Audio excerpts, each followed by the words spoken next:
Hello everyone, welcome to my channel mind activity. आज की मज़ेदार पहेलियाँ सॉल्व करते हैं।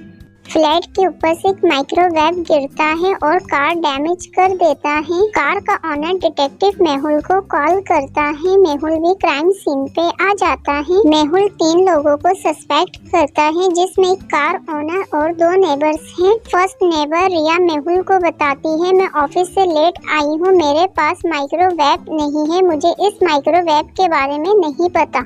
सेकंड नेबर काशिफ मेहुल को स्टेटमेंट देते हुए कहता है, मैं किचन में लंच बना रहा था, मैं माइक्रोवेव नहीं उठा सकता।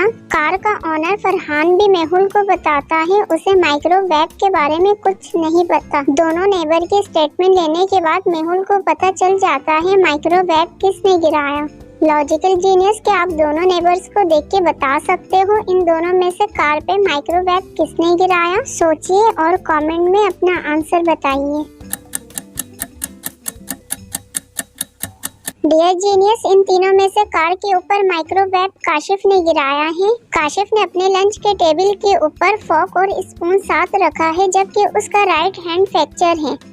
फेमस बार में एक मैन का मर्डर हो जाता है। बार का ओनर डिटेक्टिव मेहुल को कॉल करता है। मेहुल भी क्राइम सीन पे आ जाता है। इन्वेस्टिगेशन से पता चलता है इस मैन का नाम अरसलान है और इसकी मौत पॉइजन से हुई है। मेहुल अरसलान के 3 फ्रेंड्स को सस्पेक्ट करता है और तीनों फ्रेंड के स्टेटमेंट लेने के लिए उनके घर जाता है। फर्स्ट स्टेटमेंट नोमान देता है। नोमान कहता है, मेरे अरसलान से काफी दिनों से मुलाकात नहीं हुई, ऑफिस की मसरूफियात की वजह से मैं अरसलान को कॉल भी नहीं कर सका। नोमान के स्टेटमेंट सुनने के बाद मेहुल रिया के घर जाता है। रिया भी मेहुल को स्टेटमेंट देते हुए कहती है, मेरे अरसलान से 2 दिन पहले मुलाकात हुई थी, उसके बाद अरसलान से अभी तक मेरी कोई बातचीत नहीं हुई। सूफी भी अपना स्टेटमेंट देते हुए कहती है, मेरी अरसलान से मुलाकात नहीं हुई, मेरी तबीयत खराब है, मैं 2 दिन तक घर पे ही हूँ। तीनों के स्टेटमेंट सुनने के बाद मेहुल समझ जाता है इन तीनों में से किलर कौन है। डियर जीनियस, क्या आप बता सकते हो इन तीनों में से कौन झूठ कह रहा है? अरसलान को पॉइजन किसने दिया?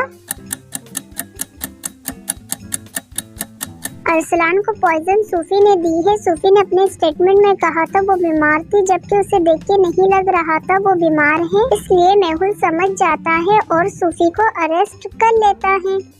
एक new bride police station report लिखवाने के लिए आती है। ब्राइट का नाम अनाबिया है। अनाबिया इंस्पेक्टर जेम्स को बताती है कि कल उसकी शादी हुई है और वो अपने हस्बैंड के साथ हनीमून के लिए जा रही थी।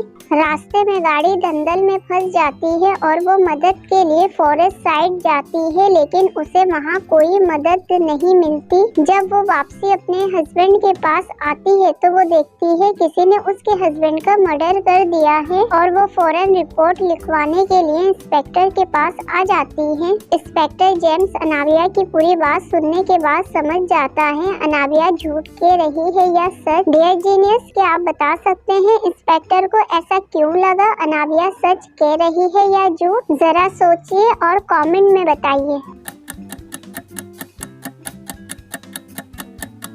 लॉजिकल जीनियस, अनाबिया ने कहा था गाड़ी दंदल में फंस गई है, जबकि उसका फ्रॉक कहीं से भी गंदा नहीं हुआ, इसलिए इंस्पेक्टर समझ जाता है अनाबिया झूठ कह रही है। जीनियस, क्या आपने भी यही सोचा था?